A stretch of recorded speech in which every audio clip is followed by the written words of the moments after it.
Hello, and welcome to the first ever MMDD 255 Awards Showcase.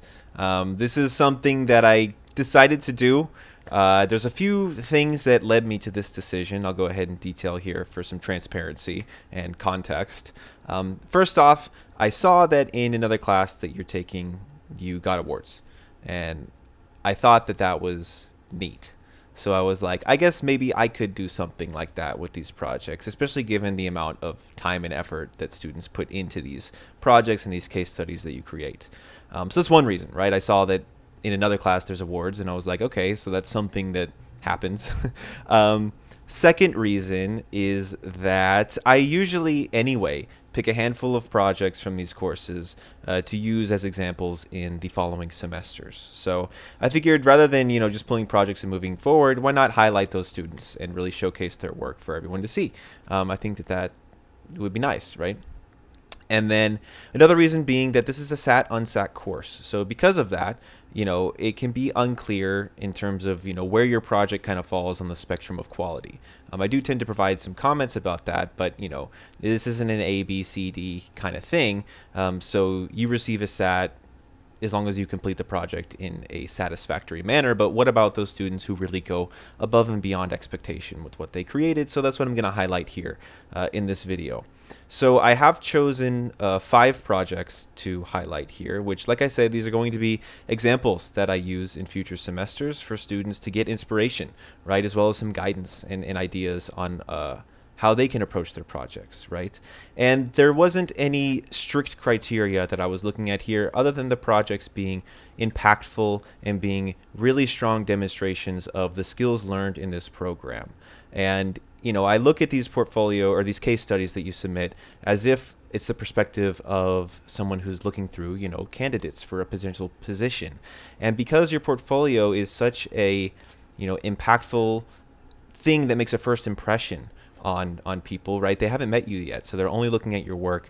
I chose examples that I feel like made a very good impression, right? And if I was going through candidates, these may rise to the top, and I might want to just know more about this designer, right? This creative person, and who they are and what they want to do. So that just gives you some context here. So I'm going to go through these projects. I'm not going to do line by line necessarily everything about them, but I'll try to provide some, context and explanation as to why I found that these projects stood out and what can be taken from them, right? Because even if you didn't receive one of these awards or whatever, you can take inspiration from these projects to maybe improve your own case study or project, right? Because these are living, breathing things in your portfolio you can always continue to improve. And those of you who did receive this award, or I will send you a message with a certificate that you can share on LinkedIn. And this is something you can also include in your cover letters or resumes saying that, your project was highlighted in this course. So let's take a look. And there's no particular order to this either. These are just a handful of projects chosen here, but don't think of it as being ranked or anything like that, because they all have their own unique things that make them stand out. But first off, oh, you know what? I have to actually click here. First off, we have CJ's project with Hum Jams. So this is a very strong case study as well as very strong design work. It all comes together very well. And we can start, as we scroll through this, we can already start to see just some aesthetic coherence, that this is a project related to music in some way. It's fun. There's a lot of strong design work here with the placement of these black and white assets, with the use of color here to make things pop, with how succinct the explanations are, right? So Hum Jams is a music streaming tool created for Humber Polytechnic's music students, right? So imagine if the Humber music students had a streaming service for them to share their work and for people to listen to it, right? And this is a hypothetical project, but CJ took Humber's pre-existing brand identity and applied it to this hypothetical context in a very impactful way. And you can see as we scroll down, there's a project goal, technology used, ChatGPT is included there, right? That's good transparency about AI use. Look at this, right? So we're already seeing some of the final assets here in these posters, but they aren't even static, right? Even though these are static assets, CJ is using these skills from motion graphics to make this GIF, basically. And this is really insightful because even though this is a graphic design project and a branding project, it's not even about necessarily creating animations. CJ used this skill as a way to showcase this particular work. So if someone is looking at this case study, even if it's for a branding or graphic design position, this is a subtle way for CJ to demonstrate, hey, I can also do animations, right? I can also do some motion graphics work, even though this isn't a motion graphics specific project. And that's what's so cool about this program being a multimedia thing where there's so much different stuff you learn, is that with these case studies, you can really add in a lot of the skills you learn across various disciplines as a way to showcase whatever your work happens to be. So that's something I'm going to talk about with a few of these case studies, is the use of really motion graphics to elevate non-animation work in a lot of ways. And then CJ, goes through very comprehensive process here with all of the necessary and important information. But once again, you can just see the coherence and the focus of this project. The use of the sketches here, to the development of the logo, creating social media assets and posters, and the process that they went through. It's just a very strong project, right? And like I said, and look, these are great mock-ups as well. It isn't just the square images, but it's showing them here's how they would actually look on an Instagram feed, right? Showing for your audience how exactly this is going to look out there in the world is the best way for them to understand the work, right? Without the context of having sort of a phone screen mock-up, these would just look like pictures assembled together, right? So use this as inspiration. Like I said, this is a great way to show here's how it would actually look in this platform. And then the posters, once again, shown in context here. And look at that with the sort of lighting and stuff like that. It really makes this work impactful, and a nice thank you there at the end. So CJ, great job here. And like I said, I think that this case study will make an impactful experience for people looking at your work. Next up, we have CL's work with Goblin Mode. Once again, look at it's already moving, it's animating, right? This is it might seem kind of gimmicky in some ways, but like something subtle like this really can just make the project immediately stand out. And I say in the breakdown of creating your case study to have it start with something impactful, something that wows the audience to want to learn more. And I think that this imagery is great, of course, but the use of animation here, it just elevates it, right? Even though this isn't even a motion graphics project. And then we scroll down. This is a social commerce site design project, and CL details it here. And then once again, we have this animation, right, of this beautiful sun logo with these images that are very high quality. And again, there's an aesthetic coherence to this. It doesn't feel like these are separate things stitched together. It feels like it's all a part of the same whole. And then CL goes through the process that they went through, the branding, but even just throughout, right, there's just these subtle animations from strategy to final product, design and execution. Like, see that just appeared up right there, right?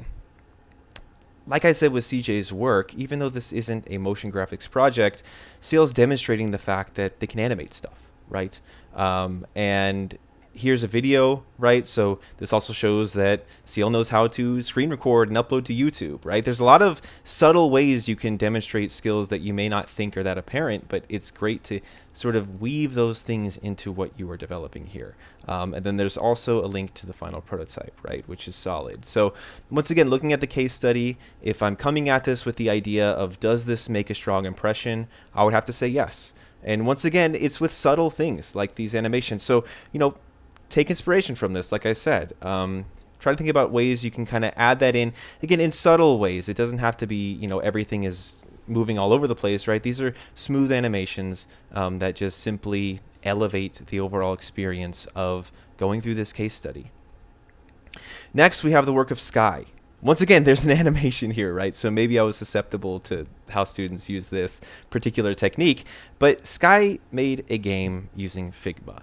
And this is just a very creative project. And it's always such a pleasure in these classes to see when students really take this freedom that is given them to create a multimedia project, to make something creative and to make something that I wouldn't anticipate, right? So Sky using Figma to basically make this interactive novel type game experience is really compelling and impressive, right? And There is, a content warning here as well, because the subject matter of this game is about sort of violence that women can face with strangers, particularly. So, definitely if that brings up any sort of trauma, then you don't need to access this project. But that's also a very powerful subject matter, right? That's coming from a point of having a strong purpose behind it to create this story. It isn't just here's a cool story, but there's a message behind it that's meant to resonate with the player, basically. So yes, Sky made a interactive, branching narrative story in Figma, and so you can start to see some ideas with the sketches here. Posters that would advertise this, inspiration, right, with some old games like Fatal Frame. And then look at this, right? So this is the storyline of the interactive experience, and it's detailed here, node by node, beat by beat, with splits in the narrative, right? So you can start to see that it creates a web of how the story unfolds, right? And then creating something like this, it requires a lot of organization, a lot of just getting your ideas out into a visual form.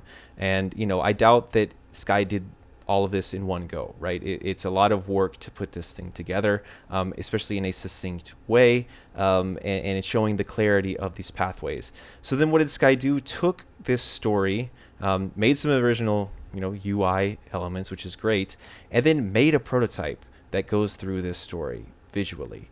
And just looking at this, I think this is such a great screenshot to include here because it shows just how complex this thing is. But Sky was able to implement this complexity because they had this very well laid out story branch thing here, this web, right? Just like you would do for like a user flow or something like that, but it's through a narrative. Which this isn't something that you explicitly learned in the program, right? Sky is taking all of these skills that you've been exposed to make something new, innovative, and creative. And so that's why it makes a very strong impact. And there's some screenshots here, some of the different endings that you can get. And then here it is embedded directly to play it on Figma. And, you can make it full screen, click anywhere to start. It loads just like a game, and, you make your way through this narrative. And, there's dramatic arcs to it, even doing things like just black and white text here. And then before we get into the setting and then the sort of way that characters get introduced. And look at this. This is like a button to sit, right? Who knew you could do this in Figma, right? This is taking a tool that you learn to use in one way and kind of flipping it on its head to create something else entirely with it. So once again, I think that that's just a really creative thing, and this will definitely be used as an example for students in the future to say, explore something that you find compelling with this project. And I believe, so Sky also talks about the way that AI was used to generate these images, which also took a lot of time and work, no doubt, to make for every story beat a different image, basically. And to have, I know that there were problems with making the characters align between different slides and having the AI understand the different character traits. So again, very interesting project. Sky had to develop a lot of skills independently to create this. And in the end, I think it makes something that's very compelling. Next up, we have the work of Katie, which is this branding work for a hypothetical co-working space called Zone Company, Coffee and Co-working. And you can see this is a conceptual brand identity design for the brand Zone Co. It's a cafe and co-working space that energizes creativity and deep focus via caffeine, helping individuals enter their own focus zone. Now, there isn't necessarily any flashy motion graphics here, but what stood out to me about this project was just how clearly Katie laid out the creative process here, and specifically in how it followed the exact structure of the course. So if you scroll down here to this project's timeline, you can see stage 1, 2, 3, 4 uses the names that are used in this course and then details the specific tasks that would have been in her project plan of what was completed at each particular stage. And then we scroll through it and we see, so stage 1 was the research and plan, which is discussed here. Then we get into the pre-production work with sketches, ideation, putting together a mood board, getting colors, making a brand style guide, right? Putting all of this together to then enter into, I mean, look at this is great work, right? Not only the logo is strong, but the branding is great. It's very professional. The production stage here, then Katie implemented the brand guideline into some design work, made a menu, and then in stage 4 made some final mock-ups here. Once again, just like I said with CJ's project, showing this design work not just as sort of digital assets, but the context in which they would actually be accessed or seen, right? So the menu here, seeing the branding on coffee cups and takeaway bags and stuff like that, and then the different, variations you can do here. So this is no doubt going to be a great project that I use in the future just to show students about the project process they go through during this course. And so, Katie's case study here follows that structure so clearly that it should help students in the future to understand how they can move through their projects and then how it can all come together there at the end. And this is also, of course, just very strong design and branding work. So once again, if I was, and it's a very specific situation, but if I was starting a co-working space and I needed branding, this would be fantastic, right? Just sure, I'll hire you, just make it. Right. But of course, this can apply to other contexts other than just co-working spaces. Menu design can apply to restaurants, business card design and bag design can apply to any kinds of stores and businesses. Logos can apply to all kinds of stuff. So it's a very far-reaching project, but it's also very specific in its intent. And so it's just another great project here that I think makes a strong impact, and it's just very clear in its creativity. Next up, we have Debbie's project with Pulsescape. Now this is a very comprehensive, honestly, overall case study here, because Debbie actually developed a project that she'd worked on in MMDD 232 to create a fuller experience of the application, added in some AR components and things like that with this class. So this became a growing project, and it's quite comprehensive, like I said, but this was a very innovative idea that Debbie had, right? It's an app designed to transform everyday activities into unique, personalized artwork by analyzing heart rate data and translating it into visual representation of how these activities influence users' emotions. So this is just such a innovative idea. It's very creative. All kinds of different technology was used to put this together. But, Debbie, once again, took a lot of the skills learned in the multimedia design and development program and thought of something that is very human, right? I know that tech stuff can tend to pull us away from human connection and things like that. This is, I think, a very human project, and it's a very artistic one as well, because it's about taking your heart rate and creating a piece of art out of it. And of course, Debbie goes through all sorts of very detailed processes in terms of the design work here, but you can also see, the development of the 3D assets and the AR experience and how this heart rate art can then be displayed in your home, basically, right? So using AR to think about how this creation from the app could be displayed in your house. And I hope I'm explaining this app well. Debbie could clarify for me, but that's how I understand it, at least. And it's just very strong. Once again, the aesthetic coherence with the whole case study, the colors, the text, the vibe, it all comes together very well. And, you can see the description of all these various pages and features that is demonstrated here. The use of user feedback to improve things. Like, it's just a very comprehensive case study. And then including videos that go through the different components of the prototype, right? Once again, showing that Debbie knows how to screen record and create a video. That's, again, it's a sort of subtle thing that's being demonstrated there. Placing an order and then give it a try, right? After going through these videos, here's the actual prototype embedded directly into the case study, and it's just very seamless, and you can go through and try it for yourself. So especially in terms of a UI UX project, as well as just being innovative and creative overall, and is also just taking, multiple different things learned in this program, like AR alongside UI UX design and combining all of those things together, it makes for something that stands out, right? Just like all of these projects happen to do.